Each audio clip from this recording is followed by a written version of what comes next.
This case of Julius Malema is getting out of hand. If you watch this video, you will hear what Julius Malema said concerning his possession of the firearm. And you know that previously, Julius Malema is saying that that firearm he is being accused of is a toy gun. Watch this.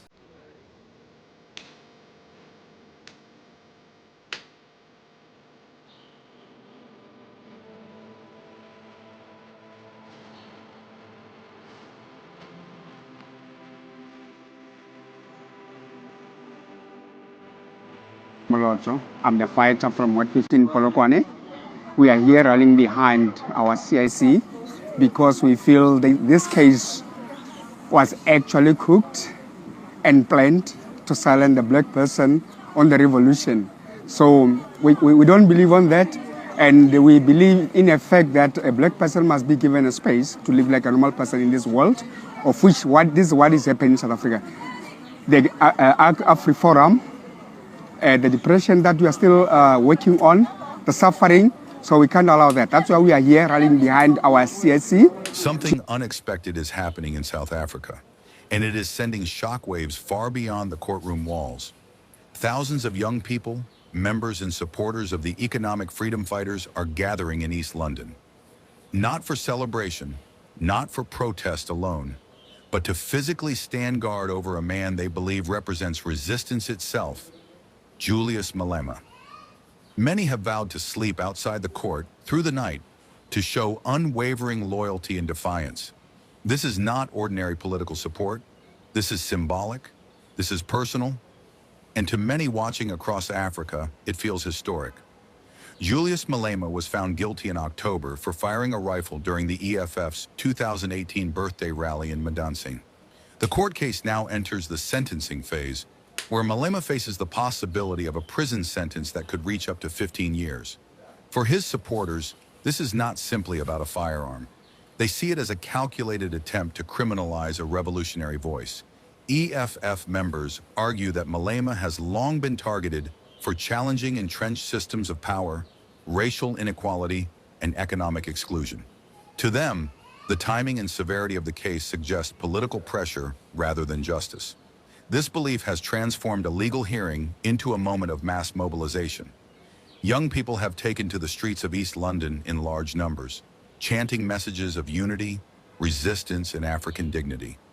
They say no racist system and no structure of oppression will intimidate them into silence. Sleeping outside the court is their way of saying, "We are watching and we are not afraid." Supporters have traveled from multiple provinces to stand with their leader. Some describe Malema not only as a politician, but as a symbol of defiance for a generation that feels ignored, marginalized, and economically trapped. For them, this is about protecting a voice that speaks when others hesitate. What makes this moment especially powerful is the inspiration behind it. EFF supporters openly reference the actions of youth in Burkina Faso, where young people physically mobilize to protect their leadership and defend national sovereignty. That example has echoed across the continent. The message is clear. African youth are learning from one another. From West Africa to Southern Africa, a new consciousness is emerging, one that rejects fear, rejects submission, and embraces collective protection of leaders seen as standing against imperial and internal domination. This is no longer just about Julius Malema. It is about whether African youth will accept systems they believe are designed to suppress radical change. The sight of supporters sleeping in the streets signals a deeper shift in political engagement, one rooted in loyalty, identity, and Pan-African solidarity. Whether one agrees with Malema or not, what is happening in East London reveals a powerful truth.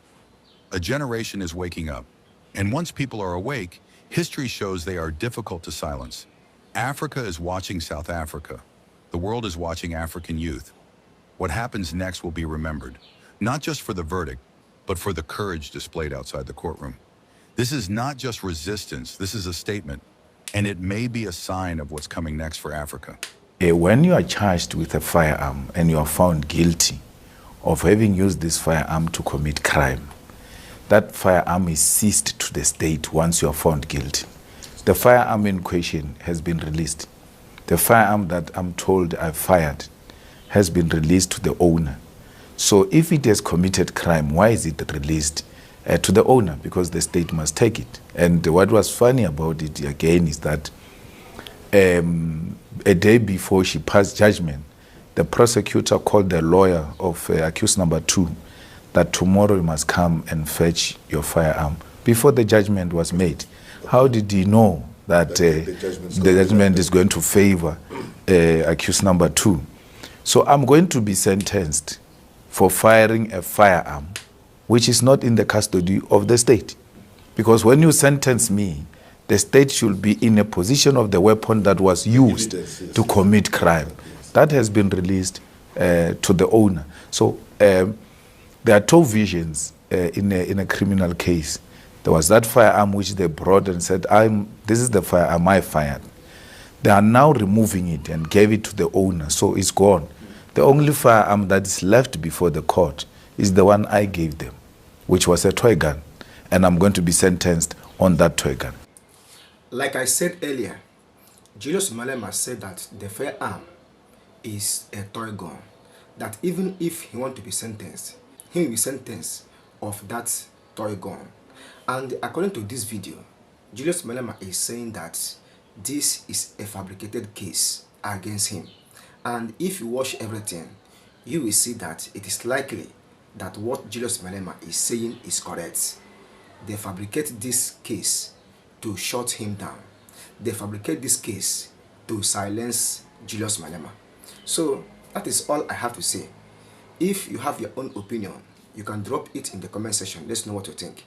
But I have to add more on this based on Julius Malema is someone who does not misbehave. I believe that this is all against him. Drop your opinion once again. See you in the next upload. And bye for now.